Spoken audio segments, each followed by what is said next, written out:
Hip-hop has always been honest about drugs. The streets it came from were flooded with product, and the music said so. But somewhere along the way, documenting the lifestyle turned into living it. And for some of the most talented artists this genre ever produced, that line cost them everything. Today we're looking at the rappers who didn't just dabble, the ones addiction showed up for in the music, in the hospital rooms, and in the coffins. Lil Peep. There's a version of this story where Lil Peep becomes one of the most important artists of his generation. That's not a stretch. By 2017, Pitchfork had already called him the future of emo. He was 21 years old, born Gustav Orr, raised in Long Beach, New York, and he'd built a fan base that felt almost cult-like in its devotion. Not because he was polished or commercial, but because he was the opposite. He was raw in a way that hit different. His music blended lo-fi trap beats with punk guitar samples, and the lyrics sat right at the intersection of heartbreak and self-destruction in a way that a whole generation of kids who felt invisible could point to and say, "That's me." He wasn't pretending to be something he wasn't. He was exactly what he appeared to be. And what he appeared to be was someone in a lot of pain who was using whatever he could find to get through it. Peep was open about this from the start. In interviews, he talked about Xanax, weed, cocaine, lean. When the No Jumper podcast asked him about it, his answer was basically, "It's whatever people offer me." That's not someone with a plan. That's someone numbing themselves one day at a time. The industry let it slide because the drugs were part of the persona. The dark, sad, heavily medicated artist who made music about being dark, sad, and heavily medicated. That tension between image and reality is important because his older brother Oscar later came out and said Peep didn't actually take 5 Xanax pills every day, but the pressure from the media to maintain that emo, drug-fueled image was real. He was being shaped into a character, and the character he was being shaped into had a very short life expectancy. On November 15, 2017, Peep was found unresponsive on his tour bus in Tucson, Arizona, just hours before he was scheduled to perform. He was 21 years old. The Pima County medical examiner confirmed the cause of death on December 8, combined toxic effects of fentanyl and alprazolam, which is the generic name for Xanax. The manner of death was ruled accidental. His blood also tested positive for cocaine and marijuana. On the day he died, he had posted a photo of himself on Instagram taking pills. His management had apparently not noticed, or noticed, and said nothing. Either answer is damning. What makes Peep's case so hard to sit with is that by all accounts, he was in a good place in the days before his death. He wasn't visibly spiraling. He was excited about where his career was going. The drugs weren't a response to crisis that day. They were simply what he'd normalized to the point where the lethal dose didn't feel any different from the usual dose. That's what addiction does at its worst. It takes away your ability to feel the warning signs. He was on the verge of breaking through into the mainstream, and he died in a tour bus before anyone could stop it. Bow Wow.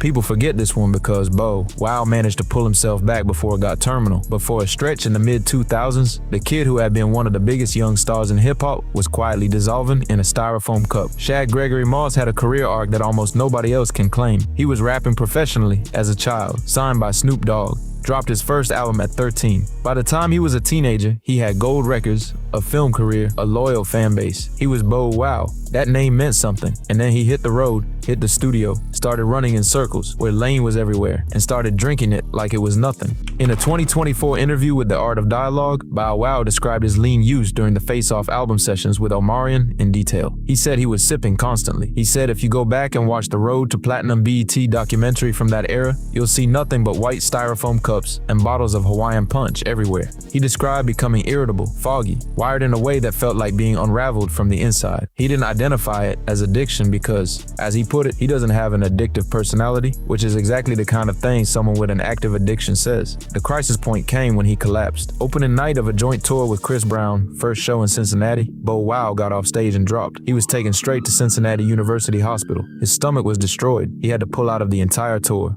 When he got home to Atlanta and tried to stop drinking lean cold turkey, the withdrawal hit immediately. He was throwing up, shivering, sweating through his clothes in the middle of summer, sick enough that he went back to the hospital again. That's a textbook opiate withdrawal cycle. His body had become physically dependent on codeine. Bow Wow was lucky in the sense that the collapse happened early enough and publicly enough that he had to confront it. He got out of the lean game before it got worse. But the window between someone first picking up the cup and ending up in the hospital is a lot shorter than most people think. He found that out the hard way at 18 years old.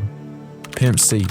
There's a specific cruelty to Pimp C's story that doesn't go away no matter how many times you hear it. Chad Butler was the beating heart of UGK. half of the best rap duo Texas ever produced, a producer and artist of rare, genuine brilliance. He and Bun B built something real. Southern hip-hop sounds the way it sounds, in large part because of what Pimp C was doing in Port Arthur, Texas, in the late 80s and early 90s. He was a founding architect, and lean was part of his world, the same way it was part of the wider Houston rap culture he came out of. He wasn't hiding it. UGK appeared on 3 6 Mafia's Sippin' on Some Syrup in 2000, a song about exactly what the title says. The culture had already wrapped itself around codeine, and Pimp C was inside that culture. The decade between the early 2000s and his death in 2007 was a turbulent one. In January 2002, he was sentenced to 8 years in prison for violating probation stemming from an aggravated assault charge. He ended up serving close to 4 years before his release in 2005, and during that time, UGK was effectively frozen. Bun B kept working. Pimp C sat in a Texas cell. When he got out, he put out solo work, and then, in August 2007, UGK released their self-titled comeback album, the first new material from both of them together in years. It was a monster. Underground Kings debuted at #1 on the Billboard 200, selling 160,000 copies in its first week. Critics loved it. International Players' anthem, I Choose You,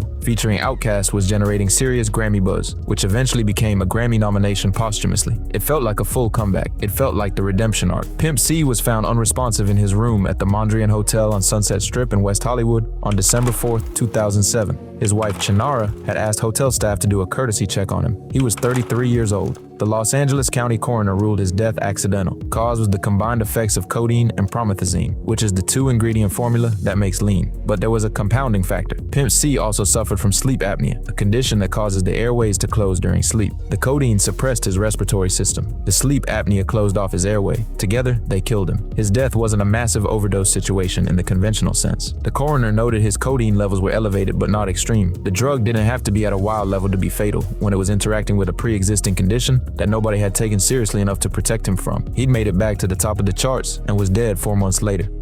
ODB. Old Dirty Bastard was one of the most singular human beings hip-hop ever produced. That's not hyperbole. Russell Jones, born November 15, 1968 in Brooklyn, was genuinely unlike anyone else. He was one of the founding members of Wu-Tang Clan alongside his cousins RZA and GZA, and when Enter the Wu-Tang, 36 Chambers, came out in 1993. He was the wildest card in a deck full of wild cards. His delivery was half rap, half sung, free associative, completely unhinged in the best possible way. You couldn't place it in a category. You couldn't predict what he was going to do next. Nobody sounded like him. Nobody acted like him. He went to pick up his food stamps in a limousine. He crashed the Grammy. Stage in 1998, he ran from police. He did it all on camera, in public, with what seemed like total indifference to consequence. Some people called it mental illness. Some called it performance art. The honest answer is probably that it was both. What's less romantic is the addiction that ran underneath all of it. Cocaine was a constant. His hype man and close friend Buddha Monk has spoken publicly about being on drug binges with ODB and manually rationing his doses to try to keep him from going too far. That's a man managing another man's overdose risk on a nightly basis, which tells you how far gone it was. His professional career lurched through the 90s, with arrests, legal trouble, and periods where the music got buried under the chaos. His debut solo album, Return to the 36 Chambers, came out in 1995 and was legitimate. His second, In Ada Please, came out in 1999, but he was in and out of trouble constantly. A drug possession arrest in 1999 led to a plea deal and a 2-year prison sentence. He served the time and was released in 2003. He signed with Rockefeller Records and started making noise about a comeback. A 2003 comeback performance in New York that journalist Jaime Lowe witnessed was described as spirit-crushing. ODB appeared barely functional on stage. Buddha Monk essentially performed the show in his place. On November 13, 2004, 2 days before he would have turned 36, ODB collapsed at RZA's recording studio in Manhattan on West 34th Street. He complained of chest pain and went down. He was pronounced dead before paramedics arrived. The medical examiner's office confirmed the cause: intoxication by the combined effects of cocaine and tramadol, a prescription opioid painkiller. The manner of death was ruled accidental. He had publicly claimed to be drug-free since his 2003 prison release. He was not drug-free. The comeback never happened. The 4th album was never finished. Wu-Tang lost its most irreplaceable voice, and the genre lost something it will never get back. Lil Wayne.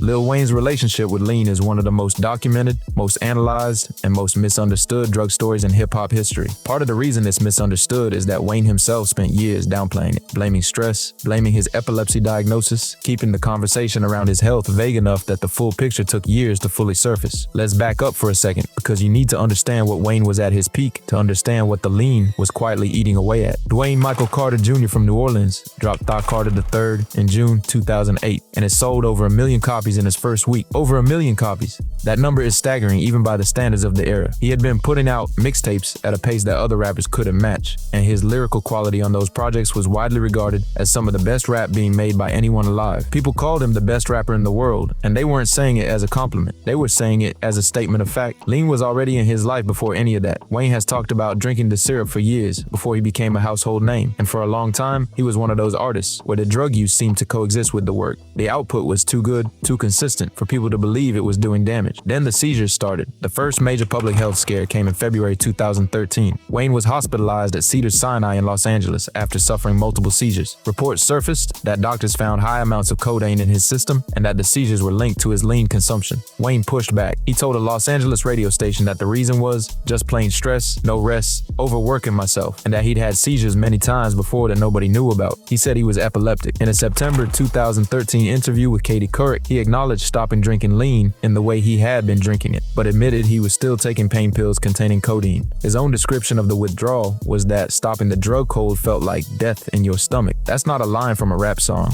That's what severe opiate dependence actually feels like when you try to stop. The hospitalizations continued. June 2016, his private jet made an emergency landing in Omaha, Nebraska after he seized mid-flight from Milwaukee to California. September 2017, he was found unconscious in his room at the Westin Hotel on Michigan Avenue in Chicago and rushed to Northwestern Memorial Hospital after suffering multiple seizures, forcing the cancellation of a Vegas show that same night. The tour dates kept getting canceled. The releases kept getting delayed. The Carter 5, one of the most anticipated albums in rap, sat in legal limbo for years while his relationship with Cash Money collapsed. A lot of that limbo wasn't just legal. The man at the center of it was not in a condition to fight effectively. Wayne has never fully admitted that lean was the direct cause of his seizures. He's maintained the epilepsy framing. Medical experts who spoke to outlets covering his hospitalizations consistently pointed to the connection between heavy codeine abuse and the type of seizure activity Wayne was experiencing. The facts are the facts. The seizures started when the lean use was heavy. The lean use was openly heavy. The math is not complicated.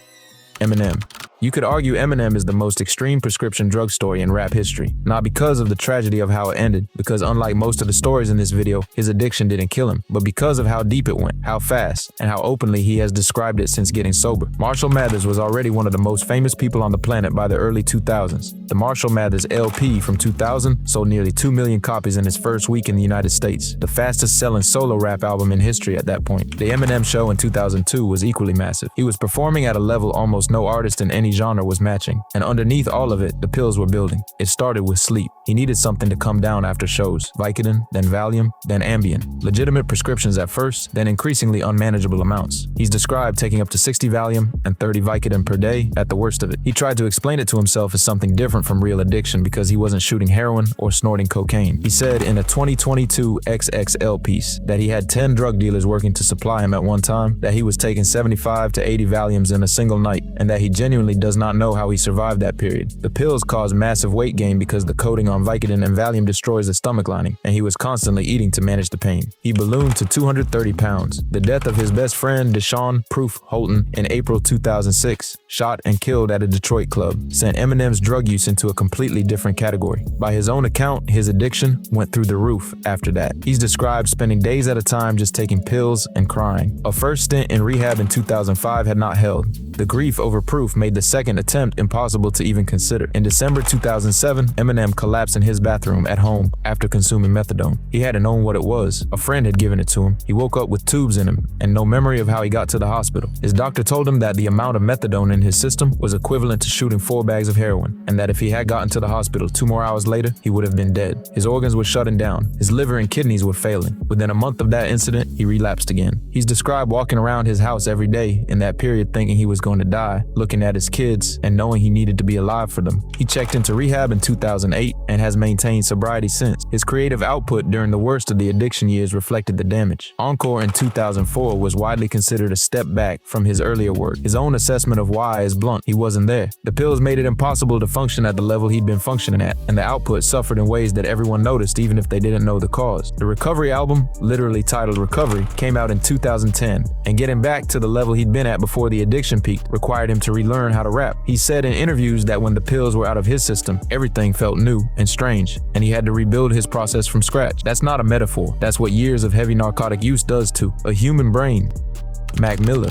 Mac Miller's story is one of the most heartbreaking in this entire video, not because it was unexpected by the time it happened, but because the warning signs were so visible, so public, and so clearly documented in his own music that everyone who loved him could see exactly where it was going and couldn't stop it. Malcolm James McCormick from Pittsburgh released Blue Slide Park in 2011 as an independent artist, and it debuted at #1 on the Billboard 200. That was historic. No independent rap artist had done that in 17 years. He was 20 years old. He was doing it differently from everyone else, and the rap world took notice. The next few years built on that foundation. By 2012, he had transitioned from a college rapper persona into something darker, more complex, more honest about what his life actually looked like behind the success. The touring was relentless. The pressure was real. And somewhere in the transition from Pittsburgh kid to Los Angeles industry figure, the drugs became a daily fixture. He admitted to a lean addiction in a 2013 Complex interview, describing using codeine and promethazine to cope with depression. He was 21 when he said that. His music from 2012 onward was increasingly candid about what he was putting into his body and what it was doing to him psychologically. He wasn't glamorizing it, not in the way some artists do. If anything, he seemed to be using the music to try to process it, to hold it up to the light and look at it. Go ODM from 2015 and The Divine Feminine from 2016 both contained elements of his attempts at sobriety and his ongoing struggles. In August 2018, he released Swimming, his 5th studio album. It debuted at #3 on the Billboard 200. Critics praised it. Rolling Stone said the record explored heartbreak, mental health, and attempts at sobriety. Pitchfork described it as wistful and warm. He was, by all accounts, in a good place publicly. His assistant spoke to police and confirmed that in the days before his death, he seemed upbeat with no apparent health issues. On the night of September 6, 2018, Mac Miller spoke to his mother on the phone and was seen by his assistant at around 10:30 p.m. His assistant arrived the next morning at 11:35 a.m. to wake him and found him unresponsive beside his bed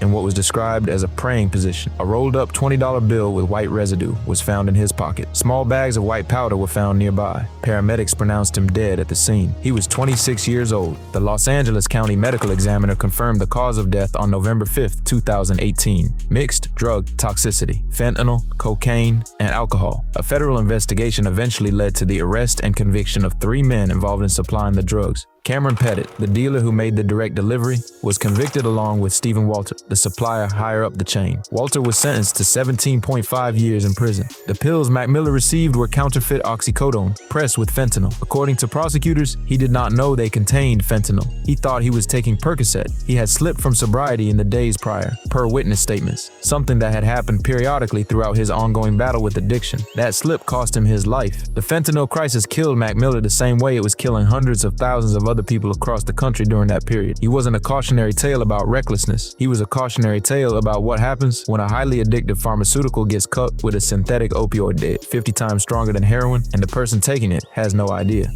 DMX.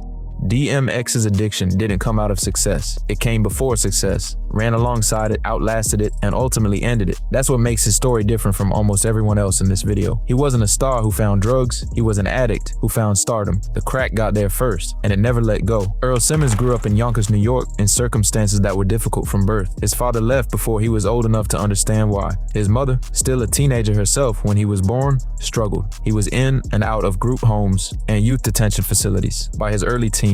Music was the thing that made sense to him. He was battle rapping underground by his mid-teens and was already being talked about in certain circles as something special. At 14 years old, according to DMX's own account given in a 2020 interview with Talib Kweli on the People's Party podcast, a mentor of his, a man in his 30s who had introduced him to rap, offered him a blunt. He took it. It was laced with crack cocaine. He described having no idea what was in it. He said the man was someone he trusted, someone who had opened doors for him, and the fact that this person gave him a drug-laced blunt without his knowledge was something he carried with deep pain for the rest of his life. That was his introduction to crack. He was a child, he didn't choose it, and it wired itself into his brain chemistry at an age when the damage it causes is permanent. By 1998, he had turned that pain, that darkness, and that raw skill into one of the most dominant debut runs in rap history. It's Dark and Hell is Hot came out on May 12, 1998, debuted at #1 on the Billboard 200 with 251,000 copies sold in the first week, and was certified 4 times platinum. And then he did something nobody had done before. He released released a second album the same year. Flesh of My Flesh, Blood of My Blood came out in December 1998 and moved 670,000 copies in its first week. 2 #1 albums in a single calendar year. The next year, and then there was X, debuted at #1. Then The Great Depression in 2001. Then Grand Champ in 2003. 5 consecutive #1 albums. He was also acting with lead roles in Belly, Romeo Must Die, Exit Wounds, and Cradle to the Grave. At his peak, DMX was one of the most commercially dominant figures in American entertainment. The crack never stopped. It just got buried under the momentum for a while. And then the momentum slowed, and the crack got louder. The arrests mounted in a way that is almost impossible to fully catalog. At 40, arrested for reckless driving and alcohol abuse. Sent to the mental health unit of Arizona State Prison. At 41, arrested for driving at 102 miles per hour with a suspended license.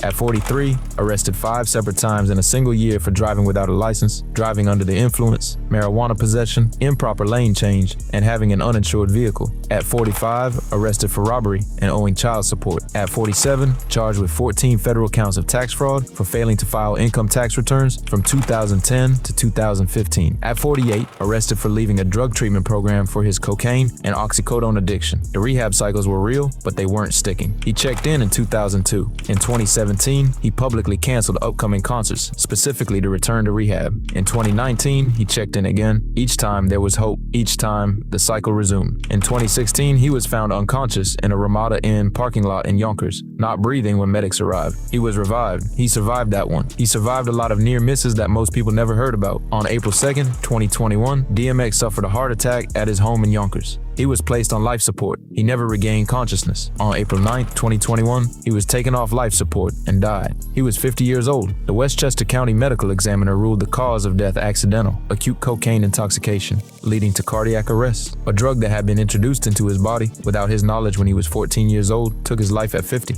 That's 36 years. More than half a century of fighting something that had him before he even understood what it was.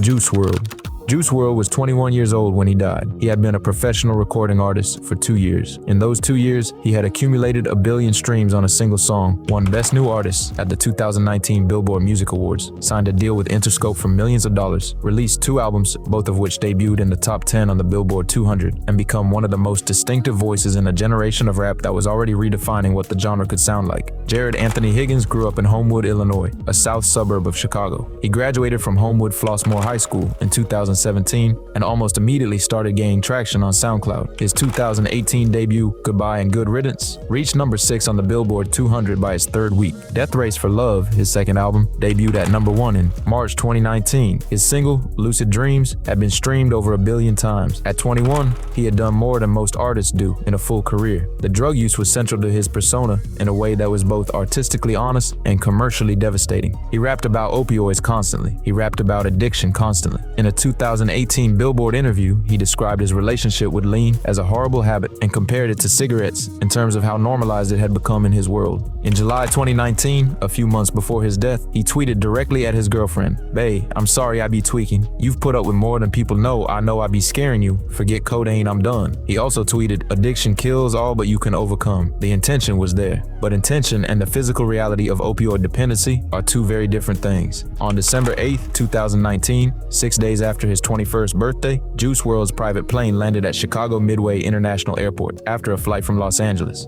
Federal agents from the FBI and FAA were waiting. The pilot had tipped them off that there were illegal drugs and guns aboard. As agents searched the plane and interrogated the passengers, Juice WRLD swallowed what witnesses described as a large amount of Percocet pills. The thinking was that he was trying to hide them from law enforcement by consuming them. What he actually did was take a potentially fatal dose of opioids in a moment of panic. Agents found 41 vacuum-sealed bags of marijuana, 6 bottles of prescription codeine, cough syrup, 3 firearms, and high-capacity ammunition on the plane. 2 of his security guards were arrested on misdemeanor gun charges. On the tarmac, Juice WRLD began convulsing. An FBI agent administered 2 doses of Narcan, the opioid overdose reversal drug. He came back briefly. He was incoherent. He was transported to Advocate Christ Medical Center in Oak Lawn, Illinois, where he was pronounced dead at approximately 3 a.m. He died 6 days after turning 21. The Cook County Medical Examiner confirmed the cause of death in January 2020, oxycodone and codeine toxicity, accidental. He had tweeted about wanting to be done with it. He had told his girlfriend she didn't know how much she'd put up with. He had rapped about the ways the drugs were eating him alive. He knew. He wrote the map to his own ending and couldn't find the exit in time. The Live Free 999 Foundation was created in his honor in 2020